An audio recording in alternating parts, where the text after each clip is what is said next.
سلسلہ ہدایت قرآن سنت اور اہل بیت علیہم السلام میں خوش آمدید۔ آج ہم قرآن مجید کی 48ویں سورت سورۃ الفتح پر گفتگو کریں گے۔ یہ ایک مدنی سورت ہے جس کی 29 آیات ہیں۔ اور آج ہماری گفتگو کا جو محور ہے وہ ایک بہت ہی گہرا سوال ہے جو اس سورت کی آپ کہہ لیں کہ پہلی آیت سے پیدا ہوتا ہے۔ اللہ تعالیٰ اپنے رسول صلی اللہ علیہ وآلہ وسلم کو ایک فتح مبین یعنی ایک کھلی اور واضح کامیابی کی بشارت دے رہا ہے۔ بالکل، اور بحث کا مرکزی سوال یہی ہے کہ یہ فتح مبین آخر ہے کیا؟ کیا یہ صلح حدیبیہ کا وہ معاہدہ ہے جو ظاہری طور پر مسلمانوں کے لیے ایک کمزور سودا نظر آ رہا تھا، یا یہ مکہ کی فوجی فتح کا پیش خیمہ تھا؟ اس گفتگو میں یہ موقف پیش کروں گا کہ فتح مبین سے مراد بنیادی طور پر صلح حدیبیہ ہی ہے، جو ایک عظیم اسٹریٹجک اور آپ کہہ لیں کہ روحانی کامیابی تھی، بھلے ہی اس وقت اسے سمجھنا تھوڑا مشکل تھا۔ اور میں اس نقطے پر بحث کروں گی کہ حدیبیہ کا معاہدہ اپنی ذات میں ایک کڑوا گھونٹ تھا۔ قرآن کا اسے فتح قرار دینا اصل میں اس مشکل گھڑی میں مسلمانوں کا حوصلہ بڑھانے اور مستقبل کی حقیقی فتوحات کا وعدہ کرنے کا ایک الہی انداز تھا۔ مطلب یہ فتح اس وقت نہیں بلکہ مستقبل میں آنے والی تھی۔ بہت خوب، تو آئیے پہلی آیت سے ہی آغاز کرتے ہیں۔ اللہ تعالیٰ فرماتا ہے اِنَّا فَتَحْنَا لَكَ فَتْحًا مُبِينًا، ترجمہ ہے ہم نے تیرے لیے واضح کامیابی فراہم کر دی ہے۔ اچھا، روایت میں یہ آتا ہے کہ یہ آیت رسول اللہ صلی اللہ علیہ وآلہ وسلم کو اس وقت سنائی گئی جب وہ حدیبیہ سے واپس آ رہے تھے اور صحابہ کرام شدید غم اور مایوسی کی حالت میں تھے۔ تو یہ بشارت آپ صلی اللہ علیہ وآلہ وسلم کے لیے تمام دنیا سے زیادہ عزیز تھی۔ اکثر مفسرین اسی لیے کہتے ہیں کہ یہ فتح صلح حدیبیہ ہی ہے۔ اور دیکھیں، یہیں سے میرا اختلاف شروع ہوتا ہے۔ اگر یہ اتنی ہی واضح کامیابی تھی تو رسول اللہ صلی اللہ علیہ وآلہ وسلم کے جو قریبی ساتھی تھے، جو آپ پر جان قربان کرنے کو تیار تھے، وہ اتنے پریشان کیوں تھے؟ تاریخ ہمیں بتاتی ہے کہ کئی صحابہ اس معاہدے کی شرائط پر سوال اٹھا رہے تھے۔ ان کے نزدیک یہ ایک دب کر کیا گیا سمجھوتا تھا۔ کیا ایک واضح فتح ایسی ہوتی ہے؟ آپ کا نقطہ بہت اہم ہے، لیکن دیکھیں، فتح کو صرف فوری نتائج سے نہیں پرکھا جاتا بلکہ اس کے دور رس اثرات سے دیکھا جاتا ہے۔ اس معاہدے نے پہلی بار قریش کو مسلمانوں کی ایک سیاسی حیثیت تسلیم کرنے پر مجبور کیا۔ صحیح۔ جی، اس نے 10 سال کے لیے جنگ بندی قائم کی جس سے اسلام کی تبلیغ کے لیے ایک پرامن ماحول میسر آیا، اور یہی وہ دور تھا جس میں اسلام عرب میں تیزی سے پھیلا۔ تو یہ ایک سیاسی اور ایک اسٹریٹجک فتح تھی جس کے پھل بعد میں ملے۔ میں اس کی اسٹریٹجک اہمیت سے انکار نہیں کر رہا، لیکن آیت کے الفاظ ہیں فتح مبین، یعنی واضح کامیابی۔ یہ نہیں کہا گیا کہ ہم نے ایک ایسی بنیاد رکھی ہے جو مستقبل میں کامیابی دے گی۔ مجھے لگتا ہے کہ یہ آیت ایک نفسیاتی اور روحانی سہارا تھی۔ جب آپ کی قوم کا مورال گرا ہوا ہو تو انہیں یہ یاد دلانا پڑتا ہے کہ اللہ کا منصوبہ بڑا ہے۔ یہ آیت اس بڑے منصوبے کا اعلان تھی، نہ کہ اس معاہدے کی تعریف۔ لیکن اگلی آیات اس فتح کے فوری روحانی نتائج کو براہ راست اسی واقعے سے جوڑتی ہیں۔ اللہ تعالیٰ فرماتا ہے لِيَغْفِرَ لَكَ اللَّهُ مَا تَقَدَّمَ مِن ذَنبِكَ وَمَا تَأَخَّرَ وَيُتِمَّ نِعْمَتَهُ عَلَيْكَ وَيَهْدِيَكَ صِرَاطًا مُسْتَقِيمًا وَيَنصُرَكَ اللَّهُ نَصْرًا عَزِيزًا۔ ترجمہ ہے کہ مقصد یہ تھا کہ خدا تیرے گزشتہ اور آئندہ کے وہ گناہ جن کی وہ تیری طرف نسبت دیتے تھے بخش دے، اور تجھ پر اپنی نعمت کو تمام کر دے، اور تجھے شکست ناپذیر کامیابی نصیب کرے۔ یہاں 4 عظیم انعامات کا ذکر ہے: مغفرت، اتمام نعمت، ہدایت اور نصرت عزیز۔ یہ سب اسی فتح کا نتیجہ ہیں۔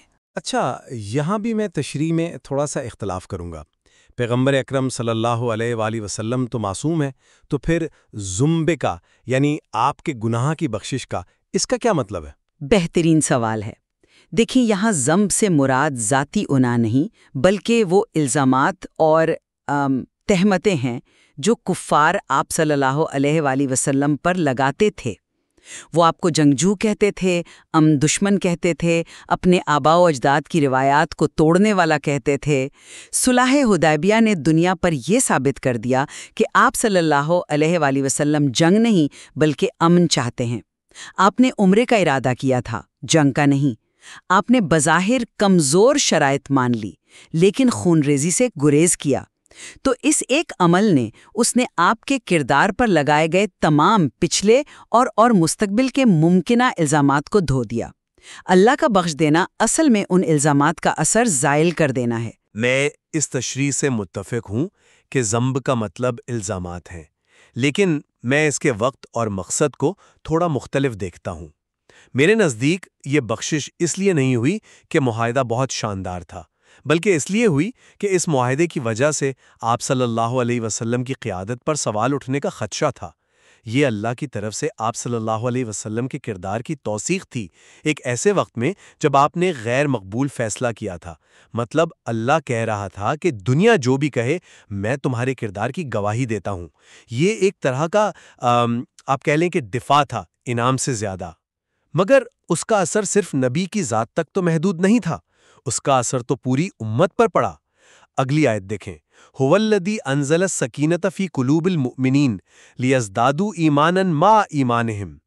وہی تو ہے جس نے مومنین کے دلوں میں سکون و اطمینان نازل کیا تاکہ ان کے ایمان میں مزید ایمان کا اضافہ ہو۔ جس بے چینی اور اضطراب کا آپ ذکر کر رہے ہیں، اللہ نے اسے سکون یعنی سکون سے بدل دیا۔ یہ اس بات کا ثبوت ہے کہ یہ اللہ کا منصوبہ تھا، اور اس منصوبے پر راضی ہونے سے ہی ایمان بڑھتا ہے۔ بالکل، لیکن سوال یہ ہے کہ سکینہ نازل کرنے کی ضرورت ہی کیوں پیش آئی؟ کیونکہ صورتحال بحرانی تھی۔ سکینہ کوئی جشن کا اعلان نہیں ہوتا، یہ تو طوفان میں ملنے والی ایک کشتی ہے۔ اللہ نے مومنین کو اس لیے سکون دیا کیونکہ ان کا ایمان وہ متزلزل ہو رہا تھا۔ وہ خواب دیکھ کر آئے تھے کہ عمرہ کریں گے، مگر انہیں روک دیا گیا۔ معاہدہ ایسا ہوا کہ اگر مکہ سے کوئی مسلمان ہو کر مدینہ جائے تو اسے واپس کرنا ہوگا، لیکن مدینہ سے کوئی مرتد ہو کر مکہ جائے تو اسے واپس نہیں کیا جائے گا۔ یہ سب دیکھ کر دلوں میں اضطراب پیدا ہونا ایک فطری عمل تھا۔ تو سکینہ کا نزول اس بات کی دلیل ہے کہ یہ ایک انتہائی مشکل آزمائش تھی، نہ کہ کھلی کامیابی کا جشن۔ میں اسے آزمائش ضرور مانتی ہوں، لیکن ہر عظیم فتح ایک بڑی آزمائش سے ہی گزر کر ملتی ہے۔ ایمان کے ساتھ ایمان کا اضافہ تبھی ہوتا ہے جب آپ ظاہری حالات کے خلاف جا کر اللہ کے فیصلے پر بھروسہ کریں۔ اگر سب کچھ آپ کی مرضی کے مطابق ہو رہا ہو تو ایمان کا امتحان کیسا؟ حدیبیہ کا امتحان ہی وہ بھٹی تھی جس نے خالص ایمان کو کندن بنا دیا۔ اسی لیے تو اس کے فوراً بعد اللہ مومنین کے لیے جنت کا وعدہ کرتا ہے اور منافقین کے انجام کا ذکر کرتا ہے۔ جی، اور منافقین کا ذکر اس معاملے کو اور بھی واضح کرتا ہے۔ قرآن کہتا ہے وَيُعَذِّبَ الْمُنَافِقِينَ وَالْمُنَافِقَاتِ وَالْمُشْرِكِينَ وَالْمُشْرِكَاتِ الظَّانِّينَ بِاللَّهِ ظَنَّ السُّوءِ۔ اور مقصد یہ تھا کہ منافق مردوں اور منافق عورتوں اور مشرک مردوں اور مشرک عورتوں کو عذاب دے جو اللہ کے بارے میں برا گمان رکھتے ہیں۔ اچھا، ان کا برا گمان کیا تھا؟ یہی کہ رسول اللہ صلی اللہ علیہ وسلم اور مسلمان اس سفر سے زندہ واپس نہیں آئیں گے۔ وہ صرف ظاہری طاقت کو دیکھ رہے تھے۔ ان کی نظر میں 1400 نہتے مسلمان مکہ کے مسلح طاقت کے سامنے کچھ بھی نہیں تھے۔ آپ نے بالکل درست فرمایا، اور یہی سوء ظن یعنی اللہ کے بارے میں بدگمانی ہی کفر اور نفاق کی جڑ ہے۔ اس کے برعکس حسن ظن یعنی اللہ سے اچھا گمان رکھنا ایمان کا خاصہ ہے۔ امام علی ابن موسیٰ رضا علیہ السلام سے روایت ہے کہ اللہ فرماتا ہے، میں اپنے بندہ مومن کے گمان کے پاس ہوتا ہوں۔ حدیبیہ نے ان دونوں گروہوں کو الگ کر دیا۔ جنہوں نے اللہ کی حکمت پر اچھا گمان رکھا ان کے دلوں میں سکینہ اترا، جنہوں نے بدگمانی کی وہ عذاب کے مستحق ٹھہرے۔ یہ تفریقی آپ کہہ سکتی ہیں کہ اس واقعے کی سب سے بڑی روحانی فتح تھی۔ میں اس سے اتفاق کرتا ہوں کہ یہ ایک عظیم امتحان تھا جس نے صفوں کو واضح کر دیا۔ لیکن میرا بنیادی نقطہ وہی ہے کہ امتحان کی کامیابی کا مطلب یہ نہیں کہ امتحان بذات خود ایک انعام تھا۔ امتحان تو مشکل ہی تھا، اصل انعام وہ وعدہ تھا جو اس امتحان سے گزرنے والوں سے کیا جا رہا تھا۔ اس کی ایک اور مثال بیت رضوان ہے۔ بلا شبہ وہ ایک غیر معمولی لمحہ تھا۔ جب حضرت عثمان رضی اللہ عنہ کے قتل کی افواہ پھیلی تو رسول اللہ صلی اللہ علیہ وآلہ وسلم نے ایک درخت کے نیچے صحابہ سے موت پر بیعت لی۔ قرآن اس بیعت کی عظمت کو بیان کرتا ہے، ان الذین یبایعونک انما یبایعون اللہ ید اللہ فوق ایدیہم۔ جو لوگ آپ کی بیعت کرتے ہیں وہ در حقیقت اللہ کی بیعت کرتے ہیں، اللہ کا ہاتھ ان کے ہاتھوں کے اوپر ہے۔ یہاں نبی کی بیعت کو براہ راست اللہ کی بیعت قرار دیا جا رہا ہے۔ یہ اس واقعے کی روحانی عظمت کو ظاہر کرتا ہے۔ بالکل، لیکن پھر وہی سوال، اس بیعت کا پس منظر کیا تھا؟ کوئی جشن تھا یا بحران؟ یہ بیعت اس لیے لی گئی کیونکہ یہ خطرہ پیدا ہو گیا تھا کہ اب جنگ ہو کر رہے گی۔ یہ ایک نازک لمحے میں کیے گئے عزم کا اظہار تھا، فتح کے اعلان کے بعد کا شکریہ نہیں۔ یہ بیعت اس بات کا ثبوت ہے کہ صورتحال انتہائی کشیدہ اور غیر یقینی تھی۔ صحابہ نے موت پر بیعت کی تھی، کسی امن معاہدے پر نہیں۔ یہ تو بعد میں حالات بدلے، لیکن اسی عزم نے تو حالات بدلے۔ جب قریش نے مسلمانوں کا یہ اتحاد اور مرنے مارنے کا جذبہ دیکھا تو ان کے حوصلے پست ہو گئے۔ انہوں نے سمجھ لیا کہ جنگ ان کے لیے بہت مہنگی پڑے گی۔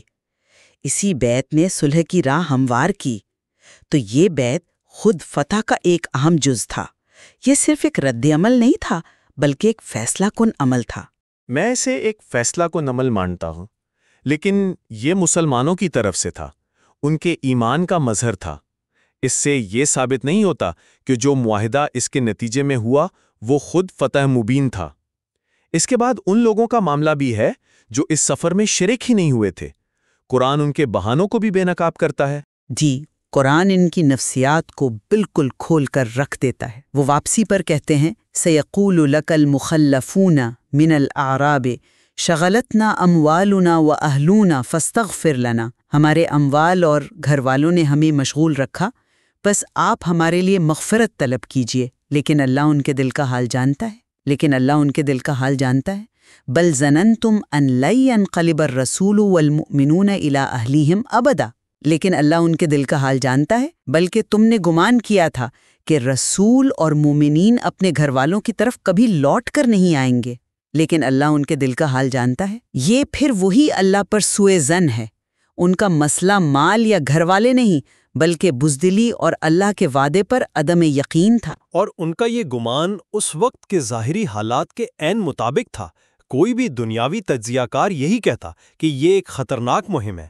ان کا مسئلہ یہ تھا کہ وہ اللہ کی غیبی مدد پر یقین نہیں رکھتے تھے۔ تو ان کی ناکامی اس بات کو مزید تقویت دیتی ہے کہ حدیبیہ کا معاملہ انسانی عقل اور ظاہری اسباب کی کسوٹی پر پورا نہیں اترتا تھا۔ اسے فتح سمجھنے کے لیے ایمان کی ایک اعلیٰ سطح درکار تھی جو ہر کسی کے پاس نہیں تھی۔ تو آخر میں ہم اس بحث کو سمیٹتے ہیں۔ میرا موقف یہ ہے کہ سورۃ الفتح ہمیں سکھاتی ہے کہ فتح کا مطلب صرف میدان جنگ میں غلبہ پانا نہیں ہے۔ صلح حدیبیہ ایک ایسی روحانی، سیاسی اور تصویراتی فتح تھی جس نے اسلام کے مستقبل کی بنیاد رکھی۔ اس نے منافقین کو بے نقاب کیا، مومنین کے ایمان کو مضبوط کیا اور رسول اللہ صلی اللہ علیہ وسلم کے مشن کو امن کے راستے پر ڈال دیا، جس سے دلوں کی فتح کا راستہ کھلا۔ اس لیے یہ اپنی ذات میں ایک فتح مبین تھی۔ اور میں یہ کہوں گا کہ اس گفتگو سے یہ واضح ہوا کہ فتح کا تصور کتنا وسیع ہے۔ حدیبیہ کا واقعہ ایک عظیم آزمائش تھا، اور اس آزمائش میں کامیابی پر اللہ نے فتح مبین کا وعدہ کیا۔ یہ فتح اس معاہدے کی شرائط میں نہیں، بلکہ اس کے نتیجے میں نازل ہونے والی سکینت میں تھی، کردار کی پاکیزگی کے اعلان میں تھی، اور مستقبل میں فتح مکہ جیسی کامیابیوں کی بشارت میں تھی۔ یہ صورت ہمیں سکھاتی ہے کہ اللہ پر حسن ظن ہی اصل کامیابی ہے، چاہے ظاہری حالات کتنے ہی خلاف کیوں نہ ہوں۔ ہم اس بات پر متفق ہو سکتے ہیں کہ یہ صورت ہمیں مادی کامیابیوں سے آگے بڑھ کر روحانی فتوحات کی حقیقت کو سمجھنے کی دعوت دیتی ہے۔ یہ ہمیں سکھاتی ہے کہ اللہ کی حکمت وہ انسانی فہم سے بالاتر ہے۔ بالکل۔ اور یہ بھی کہ بعض اوقات وہ چیزیں جو بظاہر شکست یا ایک کمزور سمجھوتا نظر آتی ہے، در حقیقت مستقبل کی عظیم ترین کامیابیوں کا دروازہ کھول رہی ہوتی ہیں۔ اصل امتحان اس الہی منصوبے پر یقین رکھنا ہے۔